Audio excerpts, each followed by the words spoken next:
May we know the basis of the authority of the Senate President when he issued the first impeachment calendar, Mr. President?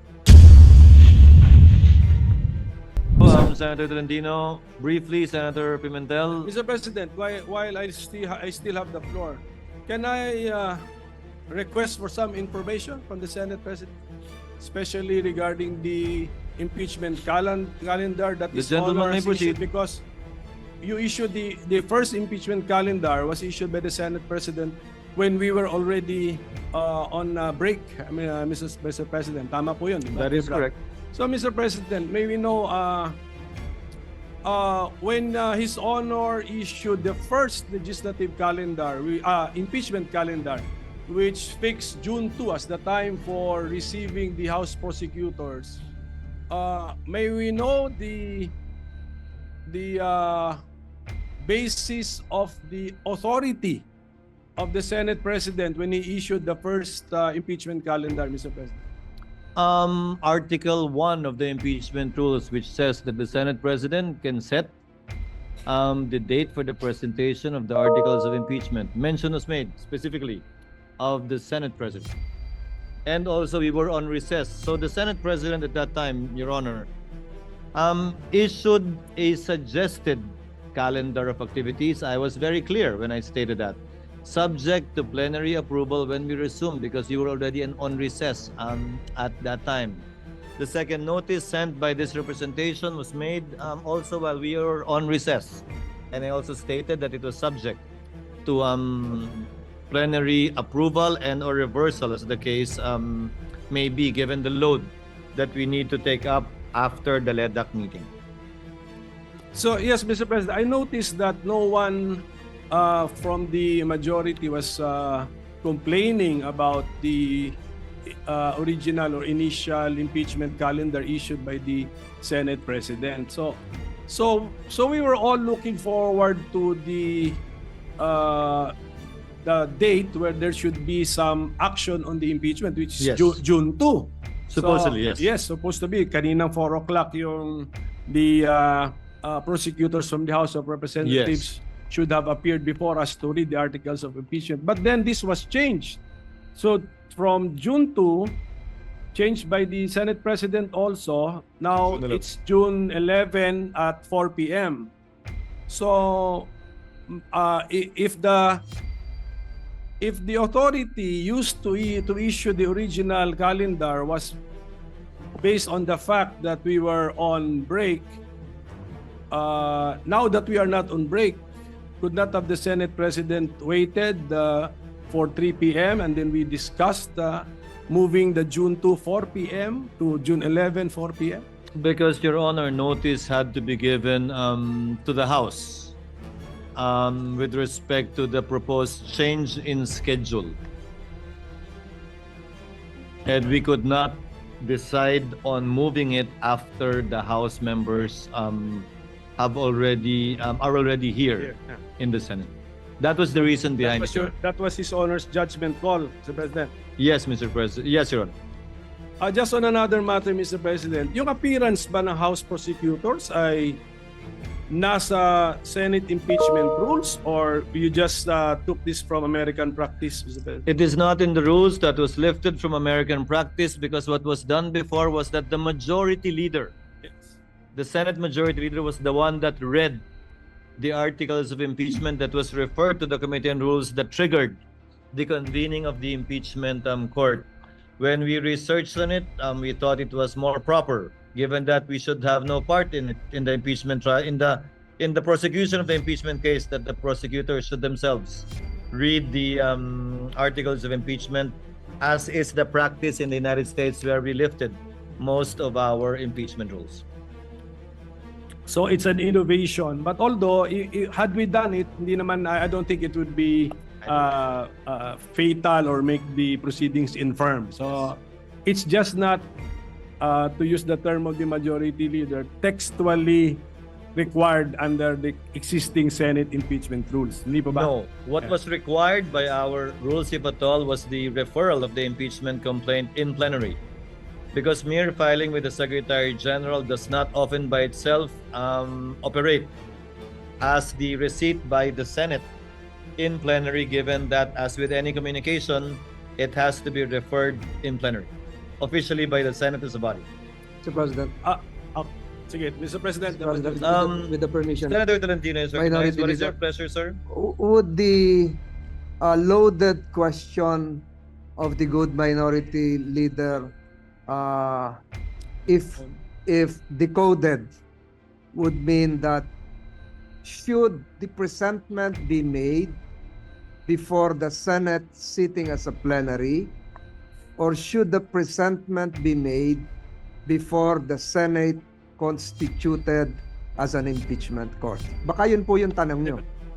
But it was the Senate President to research on American practice. How do they do? How do they do it in the United In States? plenary, Your Honors, not as an impeachment court, because again, mere receipt by the SecGen does not operationalize or start the process of impeachment.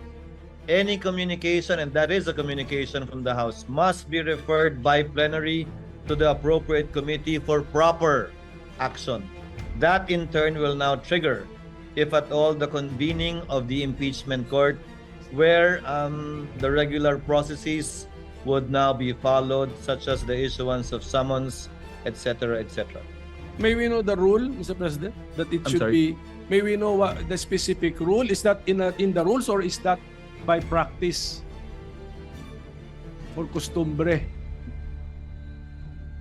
Tingnan niyo ano rule. Under Rule 3, Paragraph 2, upon presentation of the articles to the Senate shall specify the date and time for the consideration of the articles. Yes, but So the articles need to be presented to the Senate. yes, but so your Honor is reading our Senate impeachment rules. Yes. Correct. So when we use the Senate in the Senate impeachment rules, we're talking about, we could be talking about the Senate as the impeachment court. Because We it's the have- Senate. And by virtue of the procedure in Articles 1 to 3, we have not yet convened the court, Your Honor. For example, succeeding rules in our impeachment rules, 4 onwards, would pertain to the Senate already as an impeachment court, because that is already the trial proper, beginning with the issuance of summons. Mr. President, the second sentence already contradicts His Honor, because it says, second sentence of that second paragraph of Rule 3, unless the Senate provides otherwise, it shall continue in session from day to day. Session na yan as court. Kasi until final judgment eh. Yun na yun eh. So, the use of, when we use Senate in the Senate impeachment rules, we refer to the Senate as the court. Mr. President, According to the Secretariat, Your Honor, the dividing line is when we take our oath as senator judges and convene as such. Because we will be wearing 2 hats, Your Honor. As senators, performing our legislative and legislative function, and as members of the impeachment court, performing our sui generis function. And these are 2 distinct, if at all, hats and functions that we would be performing. That's why we have to adjourn session and convene as an impeachment court, and vice versa if we want to revert back as a plenary. Well, Mr. President, ano na lang for so as to Mr. President, our staff can revisit. Ito yung sentence natin, ano? Second paragraph of Rule 3 of the Senate impeachment rules. Upon presentation of the articles to the Senate shall specify the date and time for the consideration of such articles. Unless the Senate provides otherwise, it shall continue in session from day to day until final judgment shall be rendered, and so much longer as may in its judgment be necessary. So, are we using the word Senate in one paragraph in 2 concepts? One as Senate legislative body and the other as the court? I believe so, Mr. Correct. President, Your Honor. But again, So, Since these manifestations, also the manifestation made by our distinguished majority floor leader himself earlier, after these manifestations are made, these matters and these statements will be referred to the Committee on Rules for them to look into it. We have time, Your Honor, to resolve this matter in due course in the next couple of days. Mr. President, Yes. if I can direct this question to the good minority leader, the Senate, even if not acting as an impeachment court, pwede po bang tumanggap ng mga non-members of this chamber to speak or make a presentation, a presentment? Di po ba naaalala natin ng mga nakaraang panahon, pumupunta rito yung President of Vietnam, if I'm not mistaken, distinguished guests of this chamber are allowed to speak, not just honored. Ganun po ba yung sinasabi nyo? Na baka are the members of the House, though constituted as panel of prosecutors, can they enter the Senate, this chamber, constituted as a plenary or as an impeachment court or both? Pag pinapayagan ng Senado. Baka ganun po siguro ang gustong malaman ng ating minority leader.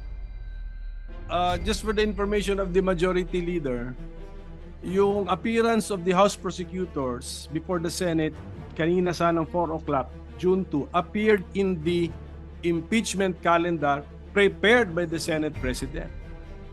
Hindi ako may idea nun. At saka, when we read our Senate impeachment rules, wala din dun yun. So they will That's be why- appearing that's why before an impeachment court. That's, Yun po.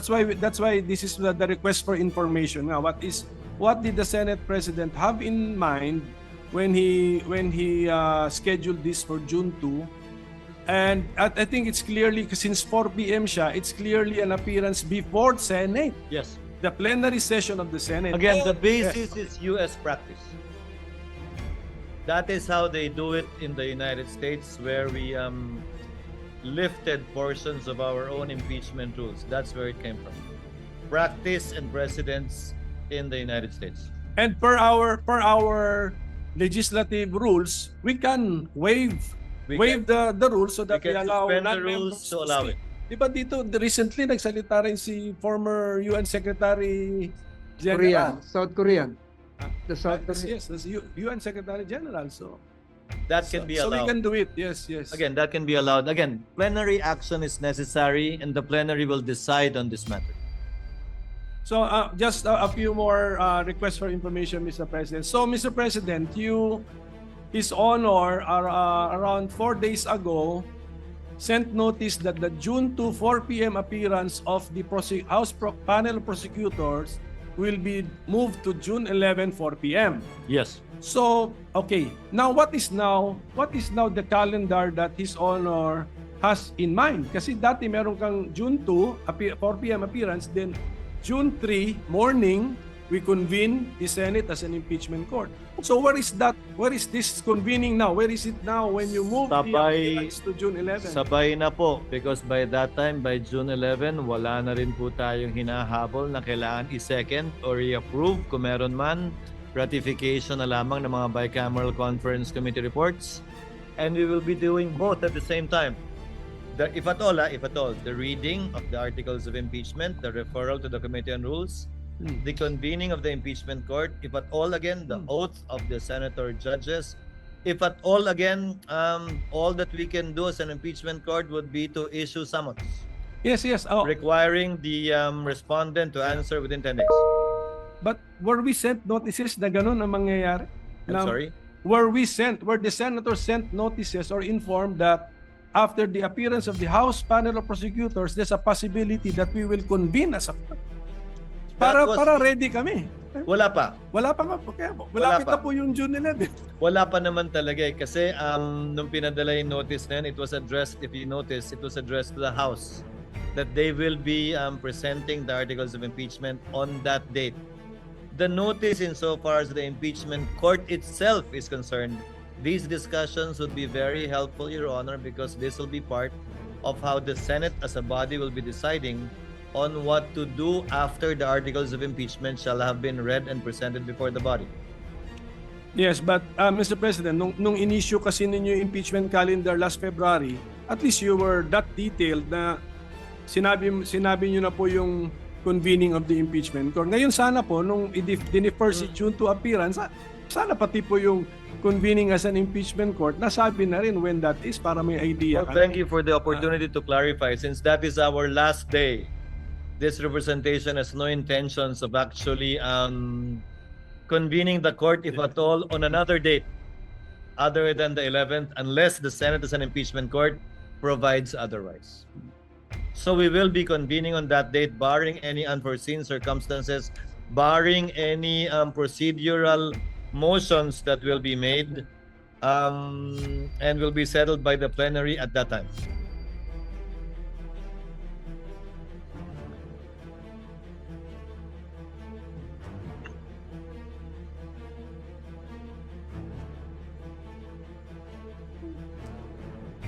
Well, Mr. President, it was just, ito lang for the consumption of our staff and secretariat.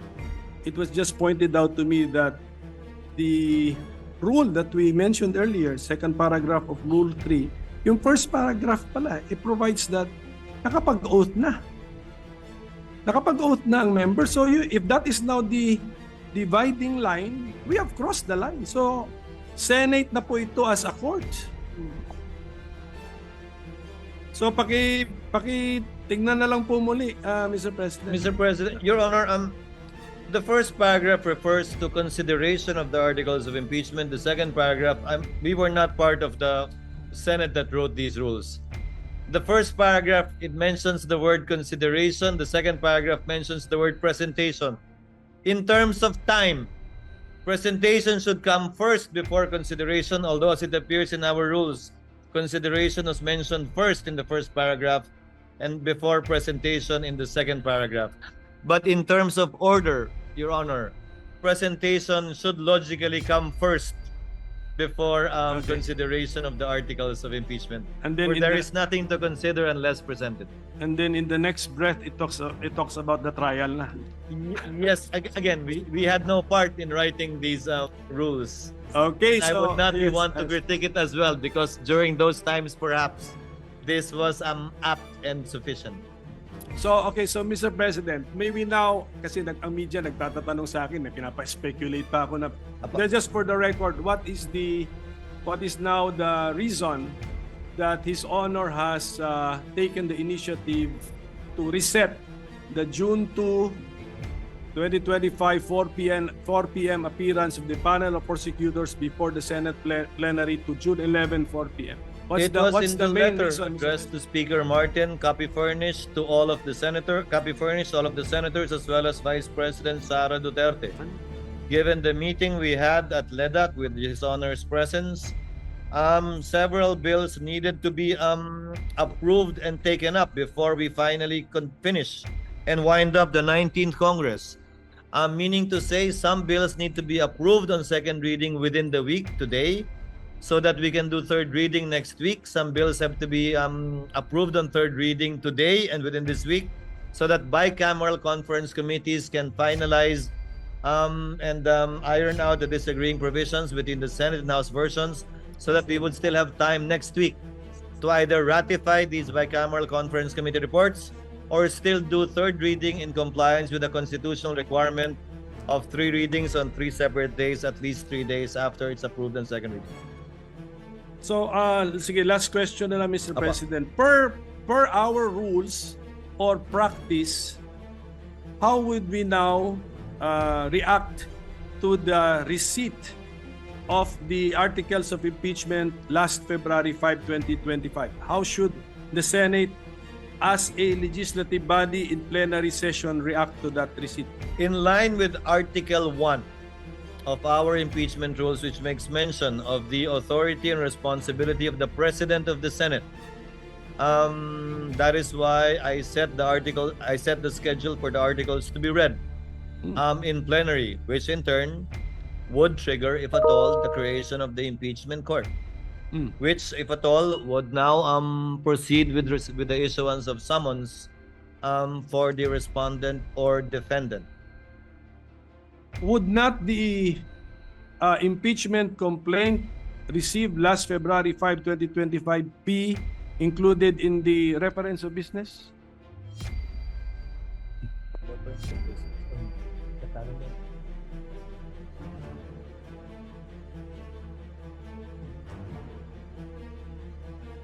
Ano ito? Ito ba ay? Ito ba yung person? It will be included in the reference of business, yes. Supposedly today, kung natuloy tayo today, but on June 11, so that it can be included in the agenda for that particular day. That's my point, Mr. President. Kung i-reference of business, why are we not doing it today? Anong damage kung gawin natin today? Pwede rin naman. Hindi pa tayo nagbabasa ng reference Yes, of yun business. na nga. Sure. Pero wala, no? Are we doing it today? Kasi February 5 pa yun. That's why I'm mentioning the date that it was received, February 5. So, can we include it in the reference of business today? Kasi parang mas normal eh. Mas normal yun eh. Kung We will look into it, Your Honor. I tend to agree with this Honor's position. We will take it up with the Secretary. It's just normal, Mr. Yes, President. yes, yes. Received last February 5, we're reporting out today. Okay?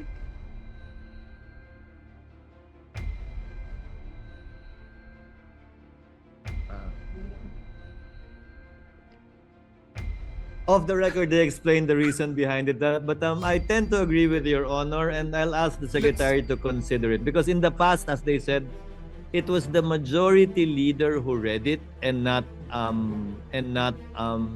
the prosecutors, supposedly. So it was included in the reference of business, referred to the Rules Committee, and the majority leader was the one who reported it out, quote unquote. But now, given that it's the prosecutors that will read the articles of impeachment, again, following U.S. practice and precedent,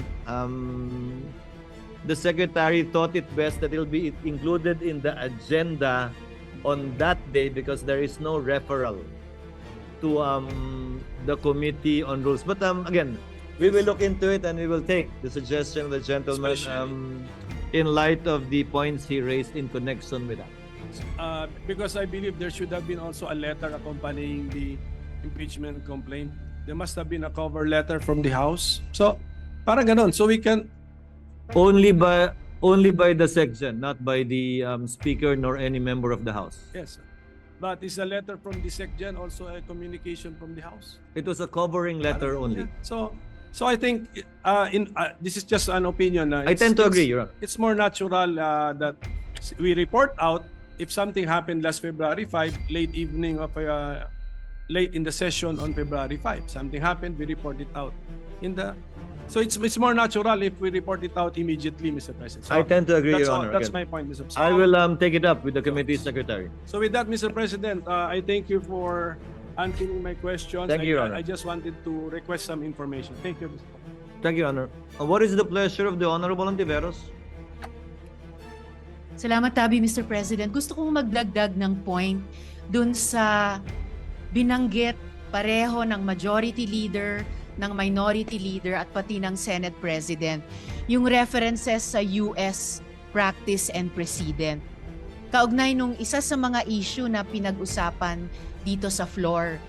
Kung pwede ba o dapat bang mag-carry over yung impeachment process mula sa 19th Congress hanggang sa 20th Congress. And I would just like to put this on the record, Mr. President. Galing po ito sa isang piyesa authored ni UP Professor Paulo Tamase, nag-appear po sa June 2025 issue ng Philippine Law Journal. Sabi po dito, Emerging Issues in Impeachment, page 19 dun sa journal, allowing impeachment to cross over Congresses is consistent with American practice. Following the practice of the United Kingdom, Thomas Jefferson's Manual of Parliamentary Practice states that an, quote, impeachment is not discontinued by the dissolution of Parliament, but may be resumed by the new Parliament, close quote. The US Congress na binanggit ng Majority Leader, ng Minority Leader at ng Senate President, the US Congress has observed this for over 200 years, from the 1803 impeachment of Judge John Pickering to that of Judge Porteus in 2009.